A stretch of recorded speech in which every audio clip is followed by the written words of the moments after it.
คลิปนี้สำหรับผู้ที่สนใจเกี่ยวกับการลงทุนการซื้อหุ้นต่างประเทศเนาะผู้ใดที่ต้องการที่จะเปิดพอร์ตเป็นของตัวเองเนาะหรือว่าต้องการที่จะซื้อหุ้นเก็บเงินเนาะหรือว่าอยากจะสร้างพอร์ตโฟลิโอของตัวเองเนาะเดี๋ยวนี้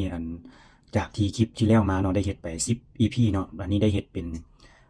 อีบุ๊กอย่างดีเลยเนาะก็คือขั้นตอนต่างๆเดี๋ยวมาเบิ่งนํกันเลยเนาะว่าเป็นขั้นตอนแบบใดสำหรับอีบุ๊กนี่แม่นเฮ็ดขึ้นมาแล้วแม่น54ขั้นตอนเนาะก็คือตั้งแต่เริ่มจากศูนย์เลยเนาะตั้งแต่เข้า Google พี่เนาะเข้า Google พิมพ์เนาะเปิดจังไดเนาะเข้าขั้นตอนใด1 2 3 4 5 6 7 8แล้วก็มีตอนสำคัญเนาะตอนสำคัญจะมาร์กสีแดงไว้ให้ว่าต้องคลิกตัวใดเนาะต้องเฮ็ดแนวใดอยู่ในขั้นตอนต่างๆนี่เนาะ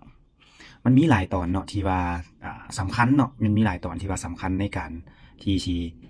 ลงทะเบียนเนาะลงทะเบียนนี่เนาะมันมีบอนที่ว่าติ๊กบอนบ่ติ๊กเนาะตัวนี้เนาะมันเฮ็ดให้เฮาบ่สามารถที่จะเปิดพอร์ตสำเร็จได้คือกับบอนนี่เนาะบอนนี่ก็แม่นตัวจุดสำคัญของบอนติ๊กออกนี่เนาะมันมีที่ว่าบอนที่ว่าบ่ติ๊กเนาะแล้วก็บอนที่ว่าติ๊กเอาได้เนาะตัวนี้เนาะแล้วก็เลยเฮ็ดให้เฮาเปิดพอร์ตบ่สำเร็จด้วยตัวเองนะเนาะอันนี้ก็ได้เฮ็ดเป็นอีบุ๊กอย่างดีแล้วเนาะเรียบร้อยแล้วทั้งเบิดทั้งมวลนี่ล่ะแม่นตกอยู่53เนาะ53ขั้นตอนจนกว่าจะได้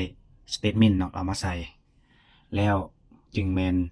ขั้นสุดท้ายเนาะก็คือการเปิดพอร์ตสำเร็จมาเบิ่งพอร์ตนํกันเลยเนาะพอร์ตโฟลิโอหรือว่าอยู่ในโบรกเกอร์ของเฮาเนาะแม่นอันนี้แม่น IBKR เนาะ IBKR เฮาสามารถที่จะเบิ่งaccount อีหยังของเฮาต่างๆเนาะเกี่ยวกับเรื่องมันประม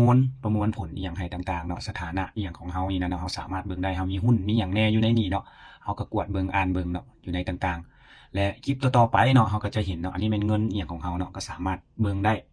ตัวนี้มันได้เป็นหยังจึงเกิดคลิปนี้ขึ้นมาเนาะก็ย้อนว่าเฮาเห็นเนาะอยู่ในโฆษณาทาง Facebook บ่ TikTok อีหยังต่างๆเนาะในการเรียนการเงินการลงทุนเนาะผู้ใดก็ว่าเป็นการสิทธิ์การสอนแต่ว่าค่าเรียนนี่แม่นบ่ธรรมดาเรียนออนไลน์การเงินนี่เนาะแม่นบ่หลุด$100แล้วสำคัญละแม่นว่าทั้งใช้เวลาเรียนทั้งหยังเนาะแต่ว่าคนส่วนใหญ่ก็มักที่จะเรียนเองเฮ็ดเองเนาะซอกหาความรู้เองล่ะเหตุผลนี้ก็เลยเฮ็ดเป็นอีบุ๊กขึ้นมาเนาะก็บ่ได้อิหยังหลายเนาะขอค่าข้าวเปียกค่าขนมเล็กๆน้อยๆซื่อๆเนาะเฮาก็สามารถเปิดพอร์ตได้สำเร็จเนาะสุดท้ายถ้าผู้ใดอยากมีพอร์ตเป็นของตัวเองอยากเฮ็ดอยากลองอยากจะเปลี่ยนเบิ่งเนาะในปีนี้เนาะก็มีแต่กดติดตามหัวใจคอมเมนต์เซฟแล้วก็อันนี้เนาะสามารถแอดเข้ามาที่เบอร์หน้าโปรไฟล์แล้วก็เพื่อเอาไฟล์อีบุ๊กนี่ไปแอบเฮ็ดเองนำเองได้เลยเนาะและถ้าติดข้องหรือว่าค้าบนใดเนาะก็สามารถติดต่อมาหาข้าพเจ้าได้เนาะ